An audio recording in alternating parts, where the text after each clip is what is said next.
नमस्कार, स्वागत है आप सबका हमारे YouTube channel all the best में। कल मैंने आपको एक भर्ती विज्ञप्ति के बारे में बताया था, उसमें क्या योग्यता है ये बताया था और किस प्रकार से उस फॉर्म को भरना है ये मैंने आपको ऑनलाइन फॉर्म भर के दिखाया था। साथियों, कल मैंने उस जो भर्ती विज्ञप्ति के बारे में आपको बताया था उसमें सिलेबस का एक छोटा सा टॉपिक था कि कितने नंबर का क्या आने वाला है। जैसे कि मैथ 40 नंबर की आने वाली है, जीके 40 नंबर की आने वाली है और 20 नंबर का उसमें राजस्थान जो कोऑपरेटिव सोसाइटी है उसके एक्ट और उसके रूल्स हैं वो आने वाले हैं। आज मैं आपके लिए सामने लेकर आया हूं इस वीडियो में उस सिलेबस की डिटेल जानकारी, यानी मैथ 40 नंबर की आने वाली है तो मैथ में कौन कौन से टॉपिक आने वाले हैं, क्या उनका लेवल होगा, साथ ही राजस्थान की जीके जो उसमें आने वाली है उसमें राजस्थान की जीके के कौन कौन से टॉपिक आएंगे, इसके अलावा जो राजस्थान कोऑपरेटिव सोसाइटी के जो रूल्स हैं या एक्ट है वो किस प्रकार से आने वाले हैं। तो यदि आपको पूरा सिलेबस समझना है तो वीडियो को लास्ट तक देखिए जिससे कि आप पूरा सिलेबस समझ सके और अपनी जो पढ़ने की किताबें हैं या स्टडी मटेरियल है उसको अच्छे से लेकर आ सके, उनका अच्छे से चयन कर सके।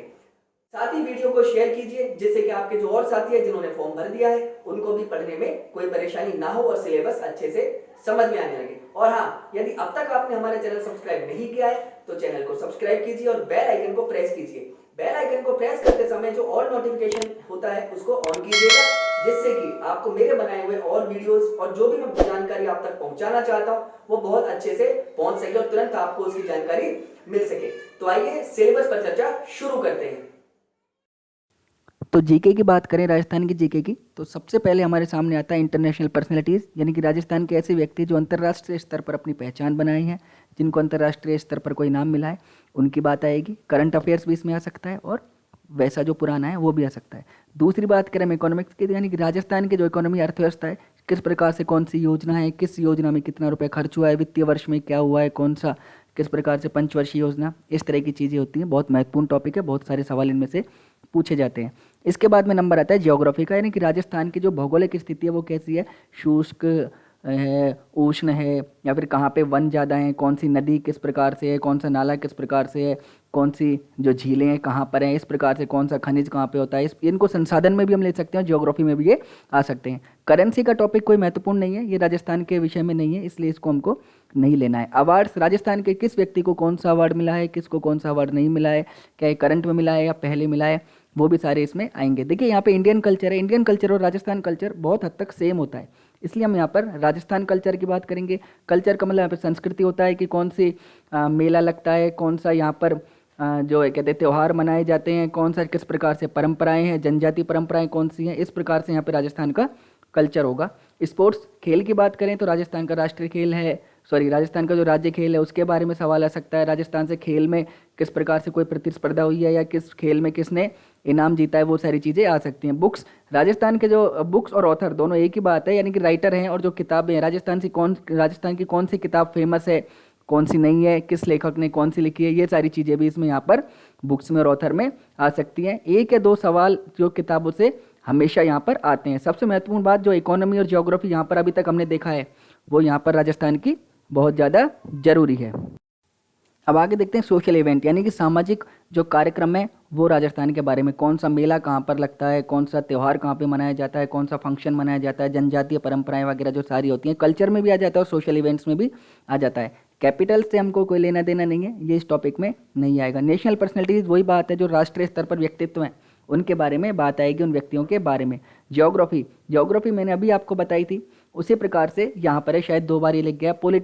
पॉलिटी में राजस्थान के में ऐसा कुछ खास नहीं है, लेकिन कौन सी जैसे जो कार्यकारी दल है जो यहाँ पे सत्तारूढ़ पार्टी है उसने कौन कौन सी योजनाएं चालू करी है, कौन सी नहीं करी है, कोई बहुत ज़्यादा मेजर टॉपिक है नहीं है, छोटा सा टॉपिक है, ज़्यादा सवाल इसमें से नहीं आते हैं। हिस्ट्री, देखिए हिस्ट्री ऑफ इंडिया, यहाँ पे हम हिस्ट्री ऑफ राजस्थान लिखना था लेकिन हिस्ट्री ऑफ इंडिया यहाँ पर हमने लिख दिया है।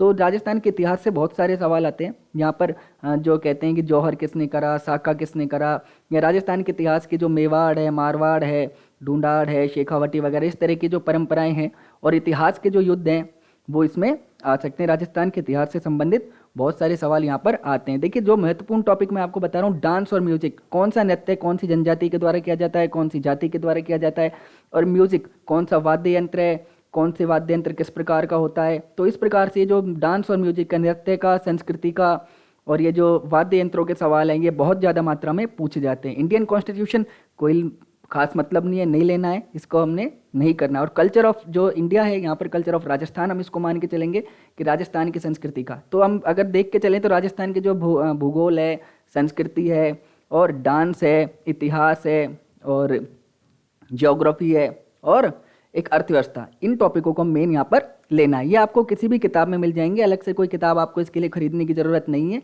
मार्केट में तो बहुत सारी किताब आएंगी, लेकिन आप कोई भी राजस्थान की यदि किताब लेंगे, चाहे वो आप रीट की ले लो, चाहे आप वो पीटीटी की ले लो, कोई सी भी ले लो, उस किताब में आपको ये सारी चीज़ें मिल जाएंगी। अब हम बात करते हैं न्यूमेरिकल एबिलिटी यानी कि मैथ की। देखिए मैथ में ग्राफ कोई बहुत ज़्यादा महत्वपूर्ण टॉपिक नहीं है, इसमें से सवाल बहुत कम आने के चांसेस है। मेंसुरेशन यानी कि क्षेत्रमिति, यानी कि जो आयत होते हैं, वर्ग होते हैं या फिर त्रिभुज हैं, वृत्त है, इनकी त्रिज्या, परिमाप है, क्षेत्रफल है, ये सारी चीज़ें इसमें आने वाली है। डेसिमल फ्रैक्शन यानी कि दशमलव भिन्न, भिन्न को दशमलव में बदलिए, दशमलव को भिन्न में बदलिए, या फिर 0.3 गुना 0.3 गुना 0.3 कितना होगा, या 1/2 गुना 1/2 गुना 1/2 गुना कितना होगा। इस तरह के सवाल इसमें आने वाले हैं। रीजनिंग का भी ये टॉपिक है और ये मैथ का भी टॉपिक है। इसके बाद में देखिए रिलेशन बिटवीन नंबर्स कोई बहुत ज़्यादा महत्वपूर्ण टॉपिक नहीं है, इसमें 2 नंबर दे दिए जाएंगे, उनके बीच में आपसे रिलेशन पूछा जाएगा। फंडामेंटल अर्थमेटिक्स वही बेसिक गणित है, उसके बेसिक गणित के जो ऑपरेशंस होते हैं, जैसे एक्स का मान ये है तो वाई का क्या होगा, वाई का ये है तो एक्स का क्या होगा। इन टॉपिक्स में से ज़्यादा सवाल नहीं पूछे जाएंगे, सवाल पूछे जाएंगे मेंसुरेशन में से। और उसके बाद में देखिए सबसे ज़्यादा अंक गणित में से पूछे जाते हैं, जिसको हम कह सकते हैं देखिए पार्टनरशिप साझा, कि 2 व्यक्तियों ने पैसे लगाकर व्यापार प्रारंभ करा, तो अब उसमें से एक ने इतने दिन करा, एक ने इतने दिन करा, इतने रुपए लगाए, तो किसको कितना हिस्सा मिलने वाला है। तो इस तरीके से साझा एक बहुत महत्वपूर्ण टॉपिक है, जिसमें से बहुत सारे सवाल पूछे जाते हैं।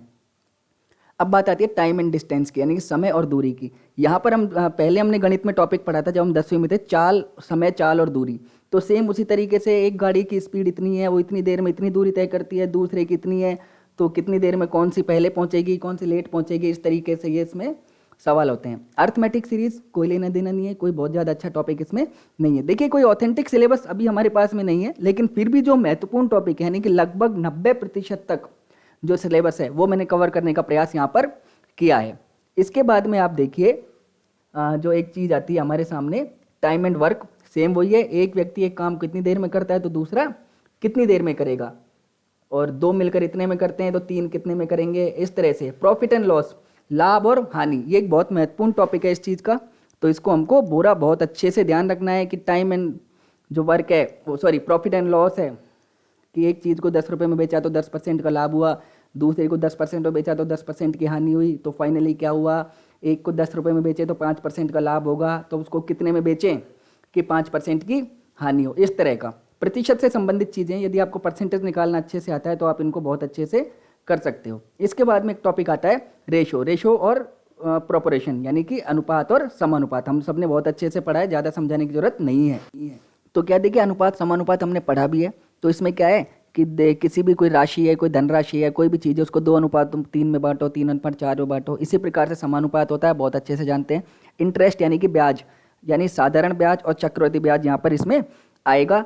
देखिए मैं आपको बता दूं, सबसे ज़्यादा जो सवाल आएंगे ब्याज में से, लाभ हानि में से, समय दूरी में से, अनुपात समानुपात में से, और एक जो क्षेत्रमिति मैंने आपको बताया उसमें से आने वाले, उनको अच्छे से ध्यान अपने को पढ़ना है। 10वीं में हमने सारा पढ़ा हुआ है, ज़्यादा परेशान होने की जरूरत नहीं है, और 10वीं की किताब में सारी चीज़ें मिल जाएंगी बहुत अच्छे से। कोई 10वीं का टीचर यदि जो पढ़ाता हो, चाहे वो ट्यूशन ही पढ़ाता हो, तो उससे आप इस चीज़ को बहुत अच्छे से समझ सकते हो। तो आइए अब बात करते हैं राजस्थान सहकारी सोसाइटी अधिनियम 2001 की। इसमें मैंने आपको पूरा बताने का प्रयास करा है, पूरा सिलेबस मैं आपके सामने लेकर आया हूँ, लेकिन ये जो किताब है इसमें मैंने आपको खाली टॉपिक बताए हैं, जैसे कि निर्वाचन, सहकारी सोसाइटियों का प्रबंध वगैरह, अपराध शास्त्रियाँ, निर्वाचन, सहकारी सोसाइटियों की राज्य सहायता वगैरह, इस तरह की। इनके लिए कोई पतली सी किताब आएगी जो मैं आपको बता दूंगा जैसे ही मुझे मिलती है। अभी आपको कोई किताब परचेज करके नहीं लानी है, क्योंकि अभी तक सिलेबस जारी नहीं हुआ है।